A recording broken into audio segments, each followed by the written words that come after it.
Ahmad Dahlan, kemudian Majlis Tarjumnya siapa? Kiai Haji Mas Mansur.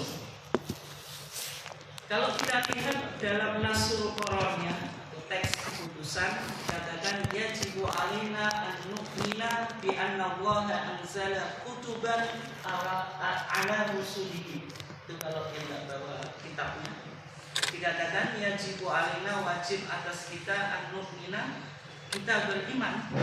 Dan argumentasinya apa? Yaitu hadis Jibril. Ketika Jibril datang kepada Nabi, tanya beberapa hal, diantaranya mal Islam, ya Muhammad akhbirni anil Islam, wahai Muhammad tolong kasih tahu saya tentang Islam.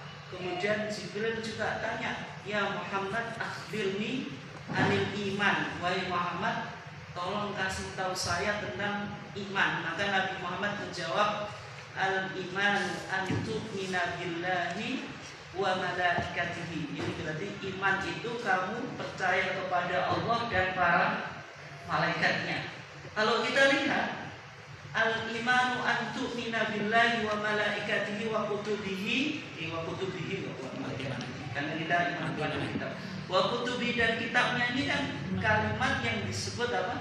Khobariyah, kalimat informatif deklaratif. Tetapi artinya itu imperatif atau perintah. Inilah yang disebut dalam bahasa Arab yang disebut al-khobariyah bermakna al-insya'iyah. Jadi kalimat deklaratif informatif itu bisa memiliki makna imperatif itu dalam bahasa Arab. Sehingga al-imanu an tu'mina billahi wa malaikatihi wa kutubi dan seterusnya itu meskipun kalimatnya berita tetapi memiliki arti perintah. Sehingga dalam HPT dikatakan yajibu alaina an nu'mina, wajib atas kita untuk beriman bi anna Allaha anzala kutuban, bahwasanya Allah telah menurunkan kitab-kitab. Nah, ini menunjukkan bahwasanya kitab yang diturunkan oleh Allah itu jumlahnya tidak satu karena menggunakan kutuban atau jamak atau plural. Dan setiap rasul pasti memiliki kitab. Hanya saja kita tidak tahu semua kitab yang dimiliki oleh para rasul. Hanya saja Al-Quran menjelaskan ada beberapa kitab yang kita disuruh untuk beriman secara tafsiri, secara apa? Detail. Nanti disebutkan ala rusulihi, atas rasul-rasulnya. Ini menunjukkan bahwasannya yang diberikan kitab itu apa? Rasul. Kalau nabi belum tentu dikasih kitab. Ya, sehingga kalau dengan punya tagnya HPT jilid 1 itu kan dalilnya laqad arsalna rusulana bil bayyinati wa anzalna ma'ahumul alkitab. Sungguh kami telah mengutus rusulana, rusul kita, bil bayyinati, dengan membawa bukti-bukti, wa anzalna, dan kami menurunkan ma'ahum, beserta mereka, alkitab, kitab. Dan kenapa Rasul itu dikasih kitab? Jawabannya karena Rasul itu dikasih wahyu dan wa umira bitablighihi, dan punya responsible perintah untuk to convey his message to people, untuk menyebarkan risalah dia kepada manusia. Tapi kalau seorang nabi itu menerima wahyu tetapi tidak harus disampaikan kepada umatnya. Sehingga HPT di sini mengatakan anzala kutuban ala rusulihi. Allah telah menurunkan kitab-kitab atas para rasulnya. Tujuannya apa? Li islahil bashar fi dinihim wa dunyahum. Tujuannya kitab itu untuk kemaslahatan manusia fi dinihim, dalam urusan dunia, dalam urusan agama, wa dunyahum, dan dunia mereka.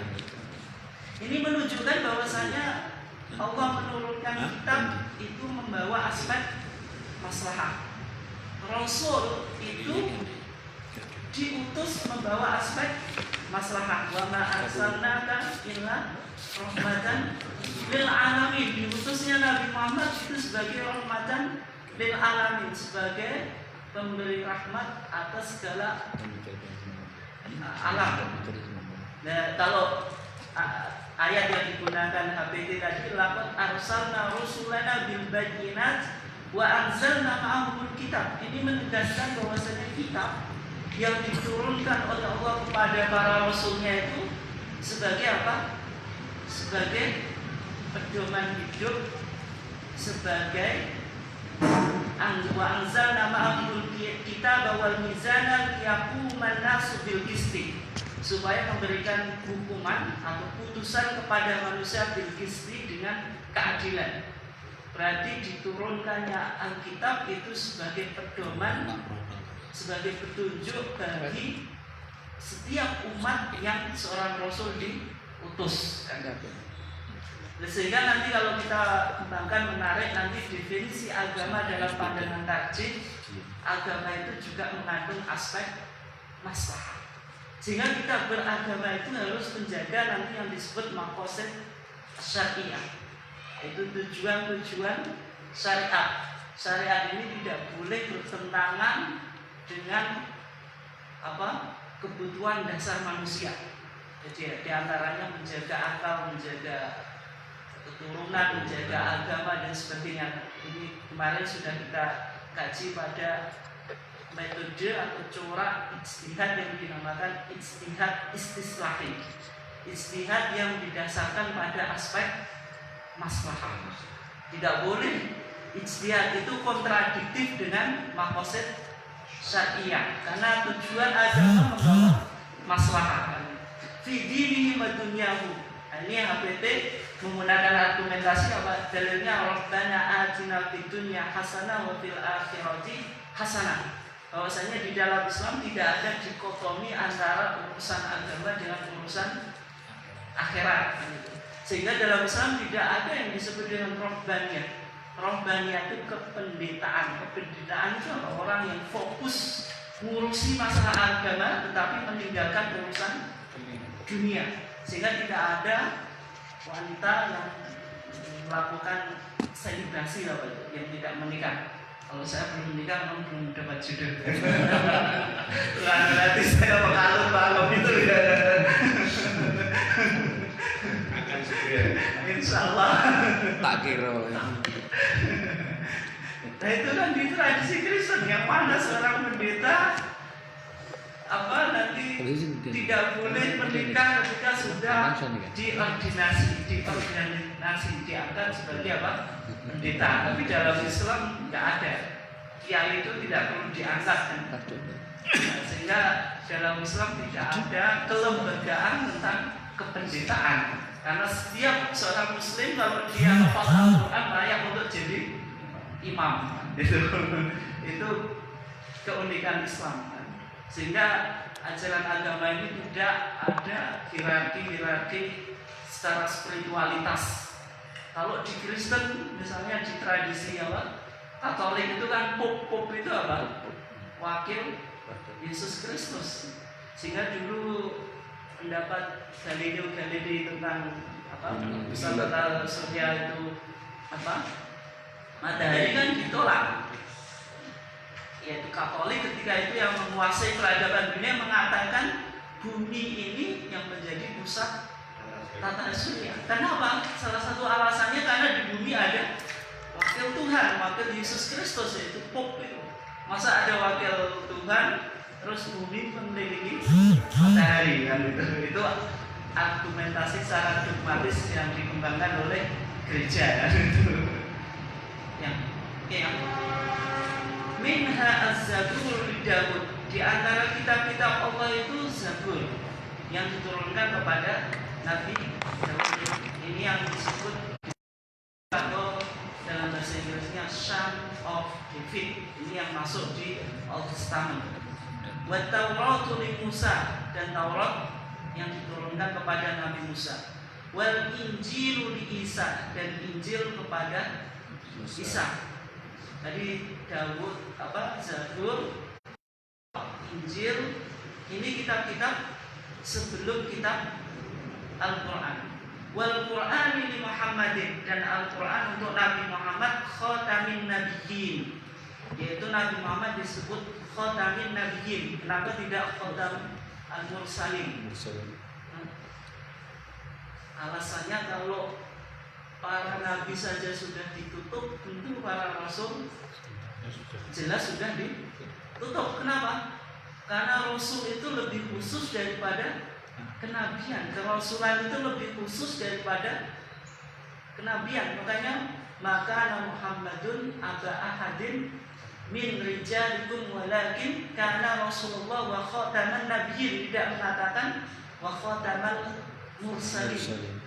Kalau kenabian sudah ditutup, berarti secara otomatis kerasulan ditutup, karena kerasulan itu lebih eksklusif daripada kenabian. Karena kaitannya kan kullu rasulin nabiyyun wa laysa kullu nabiyyin rasulah. Setiap rasul itu pasti nabi, tapi belum tentu nabi itu rasul kan. Makanya di sini digunakan bahasa khatamin nabiyyin untuk menjelaskan kalau khatamun nabiyyin, nabi saja sudah ditutup, berarti rasul juga sudah barang tentu sudah ditutup. Kemudian alaih sholat wassalam ini menarik, karena dalam pandangan tarjih ternyata nabi-nabi yang dulu itu kan disebut alaih sholat wassalam, sehingga Nabi Muhammad alaih sholat wassalam atau sallallahu alaihi wasallam itu tidak khusus bagi Nabi Muhammad. Nabi Isa pun boleh kita mengatakan sallallahu alaihi wasallam. Dalilnya apa? La nufariqu baina ahadin, bahwasanya setiap para nabi itu tidak ada dikotomi, semuanya levelnya, statusnya sama di sisi Allah. Kalau kita memberikan sholawat kepada Nabi Muhammad, maka nabi-nabi sebelumnya juga layak untuk diberikan sholawat. Meskipun yang populer nabi sebelum Nabi Muhammad itu biasanya kan cuma alaihi salam atau alaihi salam. Tapi ya itu coba alaihi musholatu wassalam, menunjukkan semua nabi itu boleh kita memberikan sholawat dan salam kepada mereka. Tidak hanya salam saja, tapi juga sholawat. Dan di sini yang menjadi catatan, di HPT tidak menyebutkan suhuf. Padahal dalam Al-Quran dijelaskan Ibrahim inna hadza lafi suhufil ula suhufi Ibrahim wa Musa. Nah ini HPT nggak tahu ini kelewatan atau nggak terpikirkan, atau memang suhuf ini ya tidak dianggap kitab. Karena kita sudah percaya kepada Al-Quran, Al-Quran menyebutkan suhuf, jadi sudah beres lah. Tapi yang jelas HPT tidak menyebutkan suhuf, meskipun di kalangan para ulama berkembang. Nanti suhuf yang diberikan para nabi dan rasul itu ada yang mengatakan 100. Nabi yang paling banyak menerima suhuf itu Nabi siapa? Nabi Sis. Sis itu bahasa Indonesia nya, bahasa Arabnya Sin. Sin ya ta Sis. Nabi Syed tahu bahasa Indonesia nya. Oh enggak populer. Nabi Adam itu punya anak berapa? Yang terkenal, yang saling Habil. Nah, setelah yang terbunuh siapa? Habilnya atau Habilnya? Habil. Setelah itu Nabi Adam dikasih anak baru siapa? Sisin. Nah, sehingga dikatakan menerima 60 sahifah. Tapi hadisnya saya kurang tahu, tapi itu banyak disebutkan di dalam kitab. Kemudian Nabi Ibrahim itu dikatakan menerima 30 sahifatan, menerima 30 sahifah. Kemudian Nabi Musa sebelum menerima Taurat itu menerima 20 sahifah, 20 sahifatan. Berarti sudah 100 tambah 4 kitab menjadi 104. Tetapi saya belum ngecek ya, alam itu kebenaran informasinya, tapi sehingga dalam HPT pun tidak diperinci, tapi di beberapa kitab diperinci semacam itu. Kembali ke HPT, yang jelas HPT tidak menyebutkan suhuf. Sehingga kalau redaksinya itu dirubah misalnya, ini kan cuma dirubah saya. Minha az-zabur Daud itu sebut minha suhufu Ibrahim wa Musa. Terus waz-zabur Daud itu lebih bagus. Lalu suhuf Ibrahim dan Musa karena disebutkan secara eksplisit di dalam Al-Quran, sedangkan sohifah yang tadi hadis itu tidak disebutkan secara eksplisit di dalam Al-Quran. Kemudian HPT menjelaskan wa annal Qur'ana kalamullah, bahwasanya Al-Quran itu kalam Allah. Ini beberapa keistimewaan Al-Quran. Yang pertama disebut kalamullah, Al-Quran itu kalam Allah, bukan kalam Muhammadin, bukan statement atau ucapannya Nabi Muhammad sebagaimana pandangan para orientalis ingin mengugat originalitas Al-Quran, sehingga mereka menyimpulkan Nabi Muhammad yang menulis Al-Quran. Jadi apa, teori-teori atau dogma-dogma tentang wahyu itu dikonstruksi oleh para orientalis. Tapi dalam teologi Islam, yang Quran itu ya adalah kata Allah. Kemudian yang kedua, wa akhirul kutubi al-munazzalati. Al-Quran itu kitab yang terakhir diturunkan. Sehingga terminologi Al-Madidat itu bagus. Ketika orang Yahudi Kristen berdebat, ini orang Kristen ingin memunculkan apa? Old Testament dan New Testament. Yang mana orang Kristen ini kan kitabnya yang satu miliknya sendiri, yang satu pinjaman. Nah, kok pinjaman? Yang Taurat, yang Perjanjian Lama itu kan pinjam dari orang Yahudi. Orang Yahudi menyebut sebagai apa? Tanah. Tanah itu Taurat, nah itu Nevi'im dan Ketuvim, yaitu tulisan Nabi Musa, kemudian Nevi'im para nabi, kemudian sama Ketuvim, yaitu apa? Pokoknya tulisan yang termasuk tulisan tentang sejarah Israel itu dianggap kitab suci.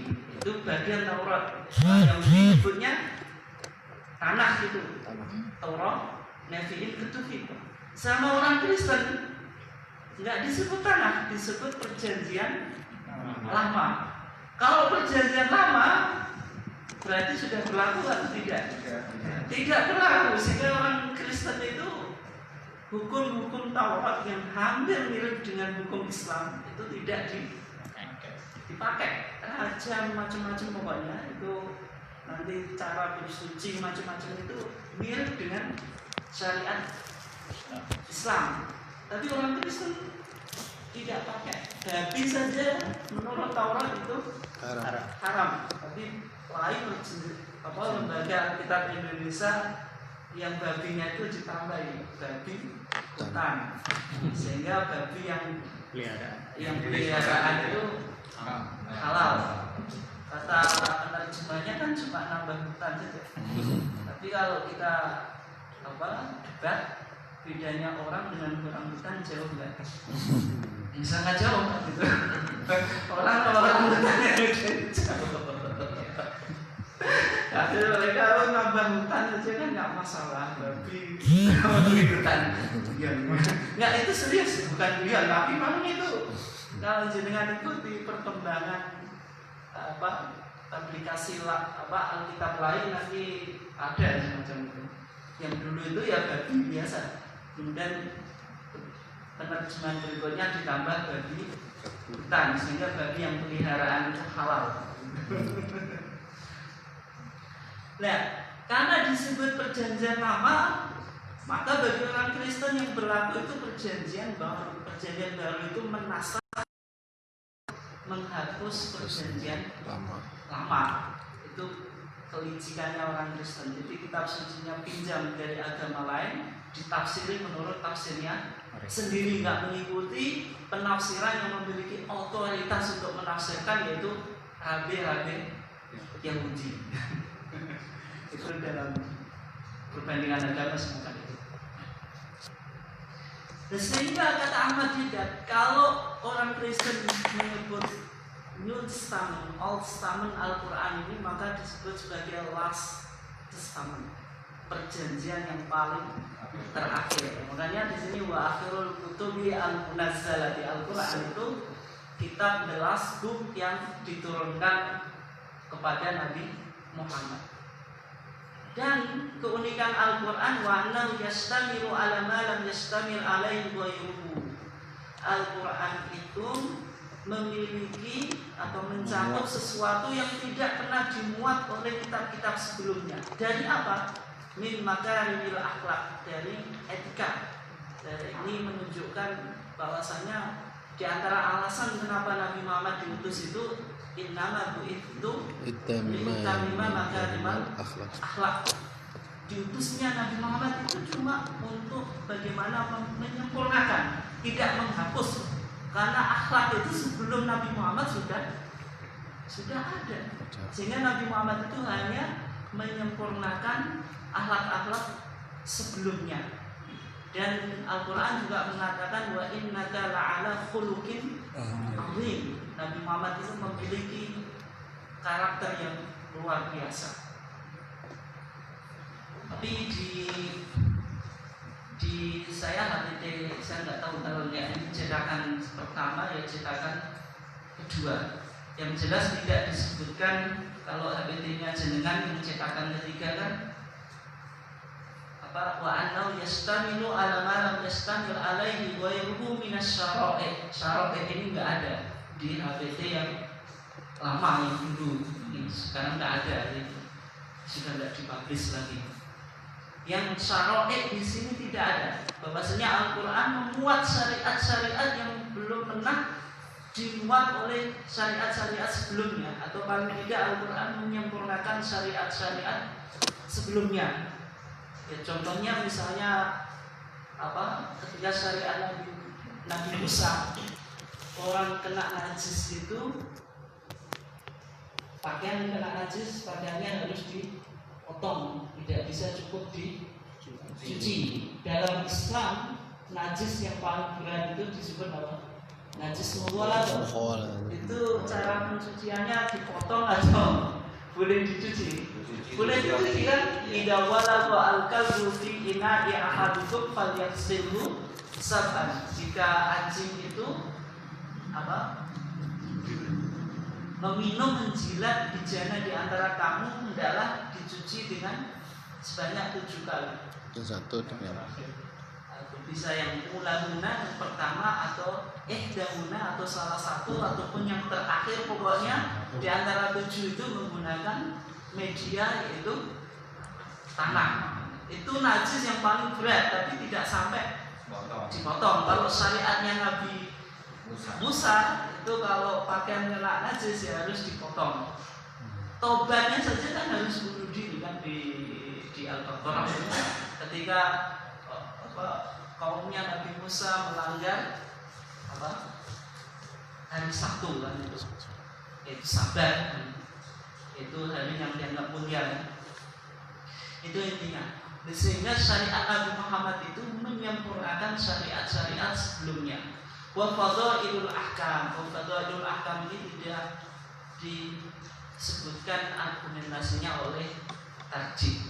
Ya, sebenarnya tarjih cuma menyebutkan dalilnya tentang makarimul akhlak. Ini kan poin-poin penting. Tapi di HTT cetakan 1 nggak ada dalilnya. Kemudian di cetakan yang ketiga ada dalilnya. Berarti kan pemasukan dalil itu belakangan. Kapan itu terjadi? Sampai sekarang datanya saya belum menemukan. Di wa innaka ala khuluqin azim. Itu disebutkan dalilnya, tapi yang fadhailul ahkam tidak. Dan bahkan hadis-hadis yang di HTT jilid 3 ini kan ada hadisnya, ada ayatnya, ada hadisnya kan ada. Tapi kalau kita lihat di HTT saya nggak tahu karena fotokopian saya ada kemungkinan ini kalau nggak cetakan pertama, cetakan kedua, karena HTT cetakan pertama itu 1968, cetakan kedua 1971, 2 itu dihapusnya kunut. Kalau HTT ini yang beredar yang jenengan punya itu HTT cetakan ketiga, kira-kira tahun berapa? Nah ini coba dibaca karena harus detail. Kalau enggak kok 7 apa? Argumentasinya apa? Pengantar. Ah itu bagus. Karena ada mukadimah cetakan ketiga gitu. Iya. Kami sangat menyesal bahwa untuk cetakan ketiga ini belum dapat memenuhi harapan sidang tampil 1974 di Jogja. Berarti paling tidak itu 1974, tapi pasca sidang tampil ataupun bisa tahun. Tidak mungkin KTT cetakan 3 sebelum dipublish sebelum 1974. Ini data-data penting, tapi saya nggak tahu kenapa di Muhammadiyah nggak ada yang mengungkap hal-hal ini. Enak. Ini kan untuk mengetahui sejarah bagaimana perkembangan kodifikasi HPT dan saya sampai sekarang belum menemukan buku yang komprehensif mengkaji tentang itu.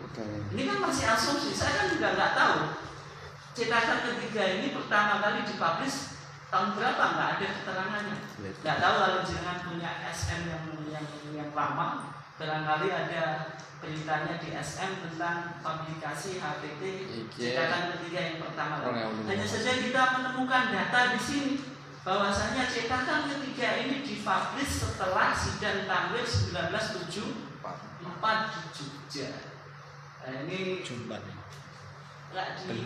di mukadimahnya, makanya kalau jenengan mau paham HPT itu sampai yang dalam-dalam dibaca. Ngantuk Pak, ngantuk.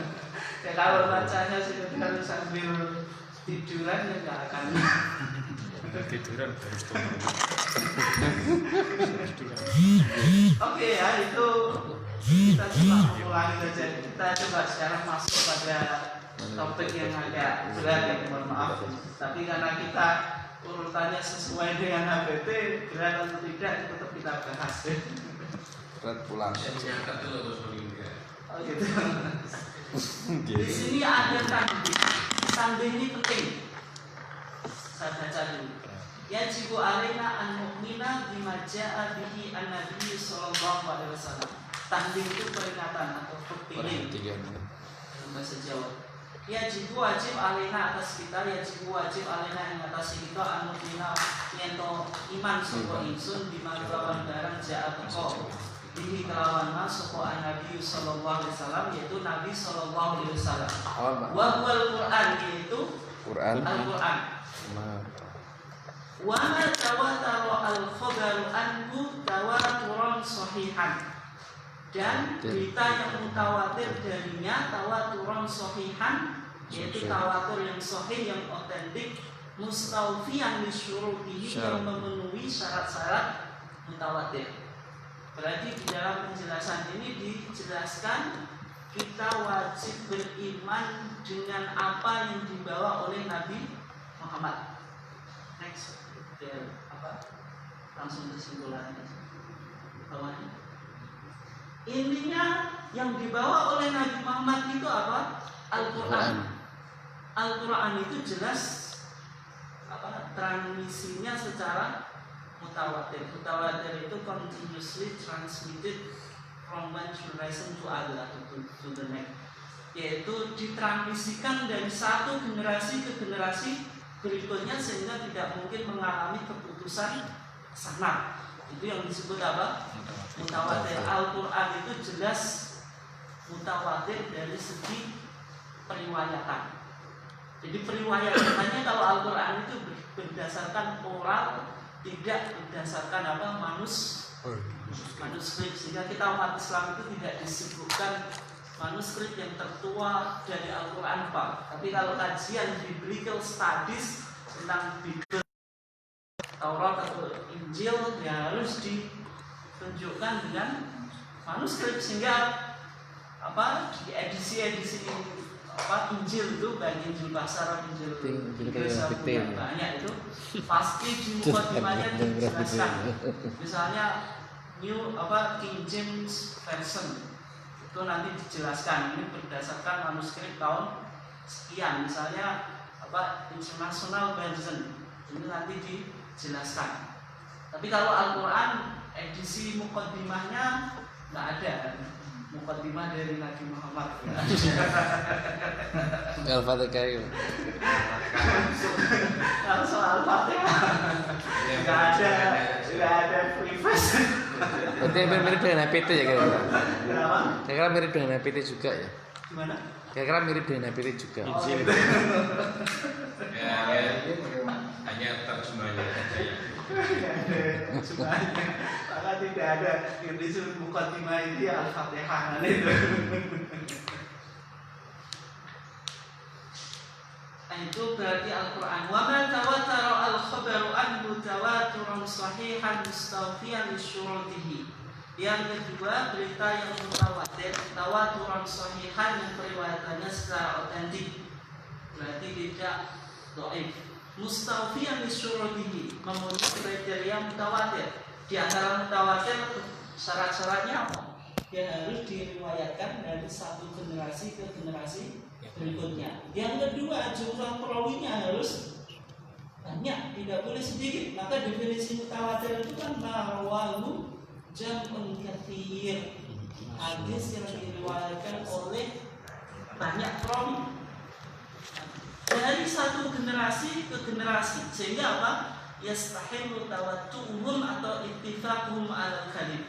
Kalau secara transmisi diriwayatkan dari satu generasi ke generasi yang lain, kemudian perawinya banyak, itu berarti yastahilu tawattu'uhum 'alal kalim. Tidak mungkin mereka sepakat untuk dusta.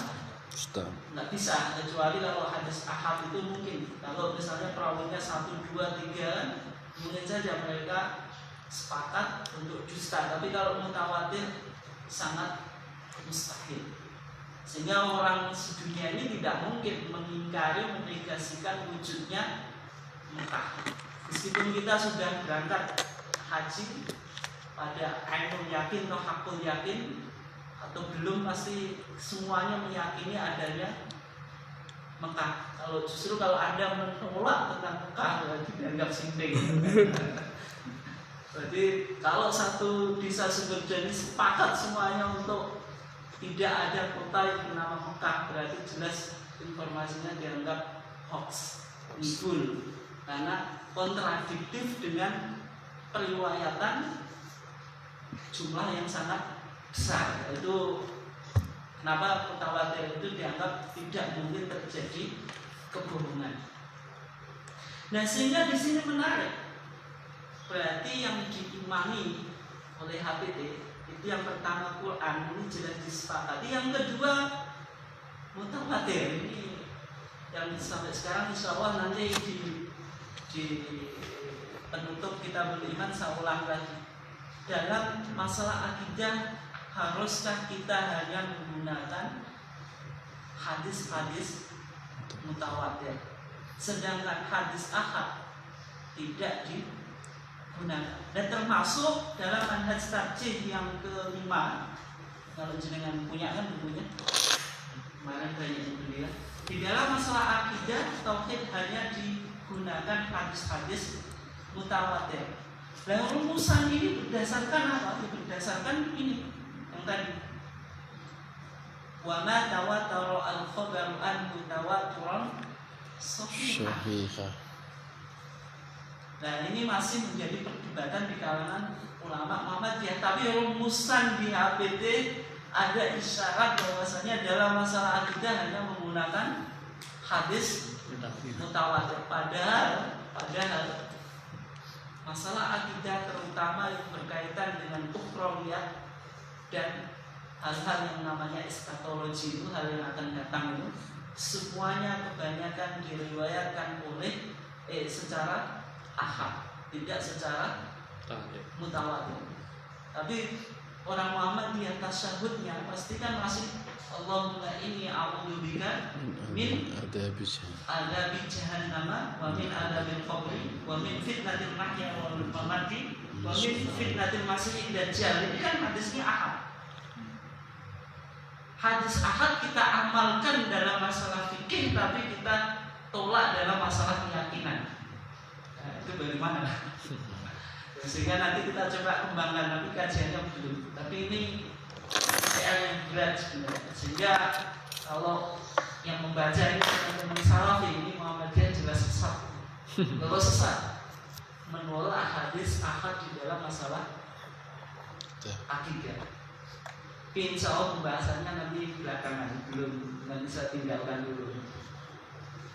Wa inna ma yajibul i'tiqadu ala ma huwa sharihun fi dzalika faqat.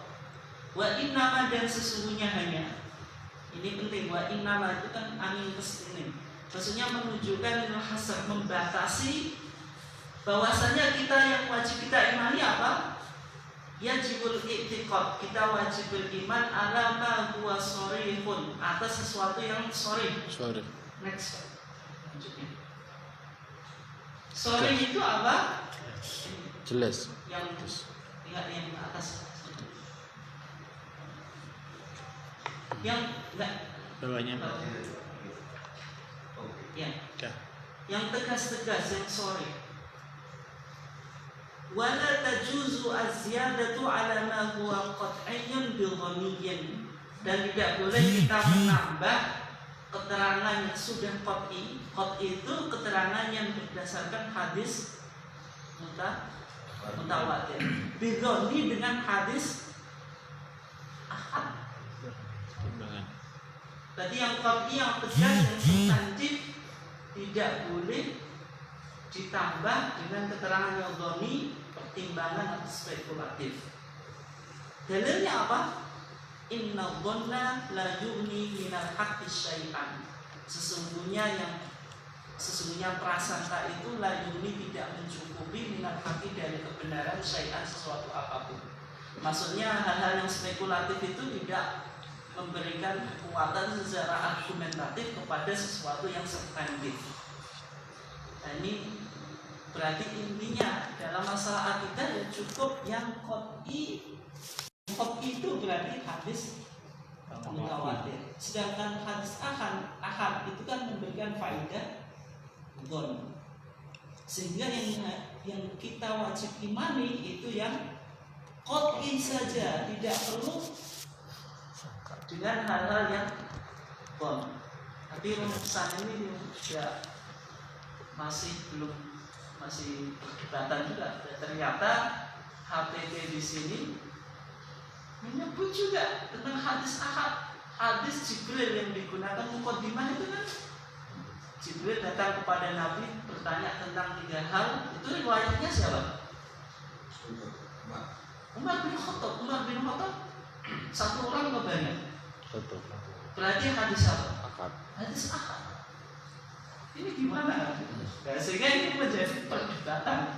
Hanya saja ini kan sebenarnya ya karena takjil itu lambat ya. Hal-hal semacam ini sampai sekarang belum clear dan belum jelas. Dan kita juga melakukan kajian bagaimana perumusannya. Dulu kan butuh data-data yang tidak mudah. Karena nanti kalau dengan baca bagaimana Pak Profesor Asmuni Abdurrahman ketika menulis buku ini kan mencari datanya susah payah kan? Data-data tentang kajian takjil itu baru jelas itu tahun 1980. Sebelum itu tidak ada kejelasan. Sehingga kita mencari bagaimana dulu perumusannya, referensinya apa, yang melatar belakanginya apa, susah untuk dilacak. Dan sebenarnya kita bermuhammadiyah ini tugasnya berat juga. Karena saking beratnya bermuhammadiyah tidak usah dikaji gitu ya. Karena saking susahnya gitu. Botat bu. Bismillah Sulawesi lotat. Kemudian dijelaskan wasyartu sihhatil i'tiqad, dan syaratnya dan yang keyakinan itu fidzalika di dalam masalah itu alla yakuna fihi syai'un yamussu at-tanzih. Hal itu tidak menyentuh persoalan tanzih. Sehingga syarat-syarat sahnya keyakinan di atas apa? Jika tidak mengurangi tanzih. Tanzih itu kesucian Allah. Kemudian apa? Wa uluwa al-maqami al-ilahi, dan keluhuran makom atau status Allah. Nah, maksudnya apa ini? An-musyabahatil makhluqin, yaitu dengan melakukan tasbih mempersamakan Allah dengan makhluknya. Maksudnya ini bicara apa sih? Maksudnya kalau ada Al-Quran itu qat'i atau tidak? Qat'i. Hadis mutawatir qat'i atau tidak? Hadis mutawatir yang terpenuhi syarat sahihnya berarti qat'i. Kemudian berbicara atau menyentuh persoalan tanzih. Tanzih itu ada indikasi masuk pada persoalan tanzih, maksudnya tidak mensucikan Allah. Tidak mensucikan Allah itu apa? Berbicara tentang masalah tasbih. Allah itu seakan-akan menyerupai manusia. Contohnya apa dalam Al-Quran kan banyak. Yadullahi fawqa aydihim. Ini kan ayat Al-Quran, berarti qat'i atau tidak? Qat'i, tapi dikatakan yadullah. Tangan Allah fawqa aydihim, di atas tangan mereka. Berarti masuk wilayah tasbih. Dan kalau semacam itu bagaimana? Apakah Allah itu punya tangan kayak tangan kita misalnya? Atau ada hadis, meskipun hadisnya itu tidak mutawatir, memang susah juga cari hadis yang mutawatir bagaimana penjelasan kami, tapi yang jelas yang zilu rabbuna ila sama dunia Allah itu turun ke langit dunia ketika sepertiga malam. Yang turun itu zat Allah atau rahmat Allah atau malaikat Allah. Dan kalau kita katakan zat Allah turun, berarti Allah turun kayak turunnya manusia. Berarti itu yang disebut apa? Tasbih. Dari atas ke bawah. Dari atas ke bawah. Nah, itu bagaimana kan gitu? Maka kan ya itu penting ya. Dan bagaimana kalau waktu itu kan malam itu berbeda loh, pasti dari timur ke barat. Dan nanti kalau sini sudah malam, di sana belum. Nah itu bagaimana? Itu nanti bagaimana kita cara memahaminya. Dan jika mengarah kepada tasbih, yaitu menyerupakan zat Allah dengan makhluknya, maka kata tarjih, fa in warada ma yuhimu zahiruhu dzalika fil mutawatir wajib al-i'radu anhu bi taslimillahi fil ilmi bi makna. Wajib mengabaikan makna yang tersurat atau makna yang dohir. Ada makna tersurat, ada makna tersirat. Akan tafsir makna yang sebenarnya kepada Allah dengan meyakini bahwa yang dohir dan yang terkesan ini kalau ada nas, ada teks yang mengarah kepada tasbih. Maksudnya apa? Ya maksudnya misalnya yadullahi fawqa, tangan Allah di atas tangan mereka. Berarti kita pahami apa? Kita nggak tahu tangan Allah itu bagaimana, nggak tahu. Kita pasrah, hanya Allah yang tahu tentang penafsirannya. Ar-Rahman istawa alal arsh. Allah itu bersemayam di atas arshnya. Arsh itu singgah. Apakah bersemayamnya Allah itu sebagaimana raja duduk di atas kursinya atau kalau pemahaman yang pertama cukup kita beriman Allah itu bersemayam di atas arsh. Ya sudah, bagaimana tata caranya, bagaimana modelnya itu tidak usah kita pikirkan. Pikirkan. Cukup kita serahkan ilmunya kepada Allah. Tapi kita harus beriman. Itu iman sih. Ini yang disebut sebagai metode. Dan ketika Imam Malik didatangi oleh seseorang, ya Imam, istawa Allahu alal arsh. Wahai Imam, bagaimana Allah bersemayam di atas arsh? Kata Imam Malik, al-istiwa maklum, istiwa itu sudah diketahui. Beristiwa itu masyhur, kita pengetahuan. Imanu bihi wajibun, iman kepada istiwa itu wajib. Kenapa? Karena itu penjelasan Al-Quran. Wasu'alu anhu bid'ah. Kata Imam Malik, keluar aja kamu. Ini bikin kacau kan. Menanyakan sesuatu yang tidak pernah ditanyakan oleh generasi salaf. Nah ini yang disebut sebagai tafwid.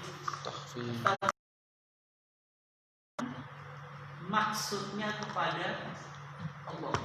Kalau Allah punya tangan, ya kita bisa digambarkan kayak tangan kita. Kata ulama, kalau mengatakan yadullahi fawqa aydihim, terus disyaratkan dengan tangan ini, potonglah tangan dia. Kan body language Cara seperti manusia. tangan Allah itu ya kayak tangan saya. Kalau ada foto Semangat orang memberi syarat. Itu semangat. Semangat. Tidak memberi syarat. itu metode yang dilakukan oleh takjil. Dengan metode takjil ilmunya itu kepada Allah. Yang kedua, au bita'wilin taqum alaihi al-qara'inu al-maqbulah, atau dengan takwil yang berdasarkan argumentasi yang valid. Ini yang disebut sebagai metode takwil berdasarkan madhab khalaf. Berarti apa? Kalau yadullahi fawqa aydihim, kalau kita tidak bisa maknanya dengan metode takwil, ada kita berdebat orang itu tetap ngeyel, nggak boleh dijawab secara dogmatis. Kalau jenengan ya ilmu kamu dogmatis, nggak bisa berargumentasi. Pokoknya ini kita wajib percaya, berarti ini dogmatis. Karena apa? Menghambat rasionalitas.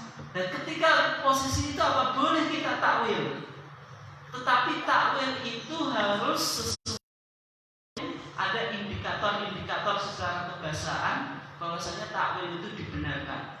Misalnya apa? Yadullahi fawqa aydihim, niat ini bukannya tangan, tetapi diartikan sebagai qudratullah, sebagai kekuasaan Allah. Nah ini kalau dengan tafsir itu nanti ada dua corak ini. Ulama ada yang melakukan takwil, ada yang takwil. Nah ini penting kita coba kembangkan. Intinya dalam pandangan Muhammadiyah didahulukan tafwid dulu daripada takwil. Sehingga di TJA itu, TJA Pak, ada PT, ada TJA. TJA itu tanya jawab agama atau fatwa tarjih jilid ke-7.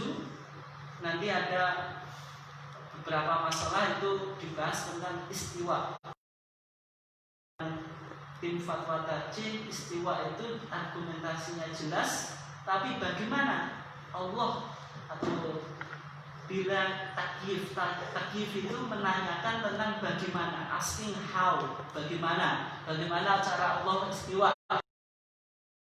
Tidak usah bertanya tentang itu. Jadi di sini Muhammadiyah menggunakan di fatwa itu menggunakan tafwid ini yang dilakukan generasi salaf.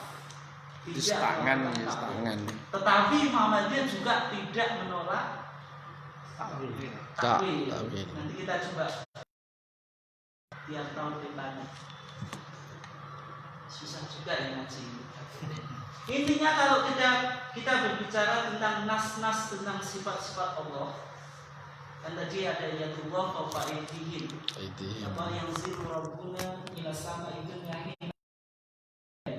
Pokoknya Allah rabbika wa yabqa kulluman 'alaiha fan. Segala sesuatu akan binasa. Fan itu pan kan? Pan itu binasa di sini. Orang yang tapi pan itu ada di dalam Al-Quran. Binasa. Pan di sini binasa. Pan binasa. Iya kan. Saya jalali wa rabbika. wajah ini apa? Tapi kan ulama ada wajah ini maksudnya zat Allah, bukan wajahnya saja. Tapi kalau metode tafwid ya Allah punya yang tetap itu wajahnya Allah, bagaimana itu nggak tahu kita. Tahu. Tapi kalau metode takwil ya berarti wajah ini maksudnya zat Allah yang masih tetap, karena wajah ini kan sesuatu yang paling mulia yang bisa menjadi representatif terhadap yang lain. Itu berarti melakukan apa? Intinya ketika kita bicara tentang nas-nas sifat Allah itu ada 4 mazhab. Yang pertama disebut musyabbihah atau nil Anthropomorphism, yaitu mereka yang memahami nas-nas tersebut secara literal dan menyamakan Allah dengan makhluknya secara fisik, sehingga ya dua bapak ibunya itu ya Allah punya tangan. Kalau Allah punya tangan ya berarti tangannya kayak tangan kita. Allah turun itu ya dari ke atas ke bawah. Kalau bawah ke atas itu naik. Itu berarti kayak turun kita. Itu namanya wajah atau tangan Allah ya seperti tangan makhluknya. Ini kelompok namanya musyabbihah yang bertentangan dengan ayat Al-Quran, karena Allah mengatakan laisa kamitslihi syai'un wa huwas sami'ul basir. Tidak ada yang menyerupai Allah. Maka tangan Allah tidak boleh diserupakan dengan tangan manusia. Yang kedua, mereka disebut mazhab mu'attilah atau the deniers, yaitu mereka yang menolak atau menegasikan atribut. Bahasa Indonesia atribut itu ya sifat itu. Ini saya ambil dari bahasa Inggris. Jadi bahasa Inggris sifat itu bahasanya atribut. Tauhid asma, tauhid asma wa sifat itu ya the unity of attribute and names. Dan bahasa Indonesia sama ya. Salah. Atribut itu sifat secara absolut. Contohnya Allah kan sami, Allah basir, Allah mutakalim, berarti menurut mu'attilah ya kita tidak tetapkan bahwasanya Allah memiliki sifat berbicara, mendengar, kemudian apa? Berbicara, mendengar, melihat. Kenapa? Karena kalau kita tetapkan ada indikasi seolah-olah Allah itu memiliki anggota tubuh secara fisik, sehingga mereka menolak waktunya habis ini. Menolak ini ada mereka terkenal dengan Jahmiyah. Ini juga kontradiktif dengan Al-Quran, karena Al-Quran kan laisa kamitslihi syai'un, ini negasi, wa huwas sami'ul basir, ini adalah ifbat atau mengafirmasi bahwasanya Allah punya sifat sami. Dan hal ini jelas tidak benar atau dalam bahasa kasarnya ya sesat. Nanti sesat kita bingung. Oke, lanjutnya. Kemudian masih tersisa 2, ada salaf, yaitu mereka beriman terhadap atribut tersebut sebagaimana adanya dan menyerahkan makna sebenarnya kepada Allah. Ini yang dilakukan oleh Muhammadiyah.